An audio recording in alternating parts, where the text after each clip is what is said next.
మనం శివాలయానికి వెళ్ళినా ఆ నందిని ప్రసన్నం చేసుకుంటేనే ఆయన దర్శనం అవుతుంది, లేకపోతే కాదు.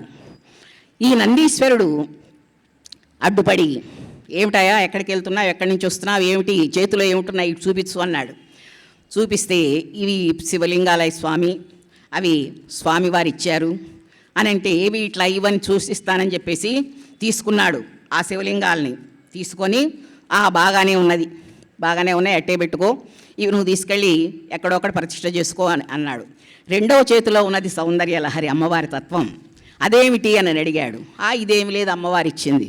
అయితే ఇటీ చూద్దామని చెప్పేసి గ్రంథం తీసుకొని ఇంకా పో ఇంటికి అన్నాడు. ఆ గ్రంథం తీసుకున్నాడు నంది, తీసుకొని ఇవ్వలా, వెళ్ళిపోమన్నాడు. వెళ్ళిపోమనేటప్పటికి మన శంకర్లు ఊరుకోలేదు. నేను కష్టపడి వచ్చి కైలాసంలో అమ్మవారి తత్వాన్ని నేను తీసుకుంటే నువ్వు తీసుకుంటావా అని చెప్పేసి ఆయన మీద కలబడి ఆ గ్రంథాన్ని లాక్కున్నాడు. సగం శంకర్ల చేతిలోకి వచ్చింది, సగము నందీశ్వరుడి చేతిలోకి వెళ్ళిపోయింది. అందుకే సౌందర్యలహరి గ్రంథం రెండు భాగాలు.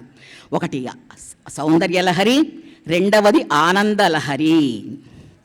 ఆనందలహరి గ్రంథము, ఆనందలహరి వరకు ఈ శంకర్ల చేతిలోకి వచ్చింది, సౌందర్యలహరి నందీశ్వరుడి దగ్గరికి వెళ్ళిపోయింది. చాలా బాధపడిపోయినాడు పిల్లవాడు. శంకరులు వెళ్ళాడు, మళ్ళీ ఏడ్చుకుంటూ వెళ్ళి అమ్మ దగ్గరికి వెళ్ళాడు. నాన్న ఏమైంది, ఎందుకు ఏడుస్తున్నావంటే, అమ్మా నువ్వు ఇచ్చినటువంటి ఆ గ్రంథాన్ని నందీశ్వరుడు తీసుకున్నాడు. వాడు అంతే తీసుకుంటాడు, వాడి దగ్గర ఉన్న తత్వమే అది.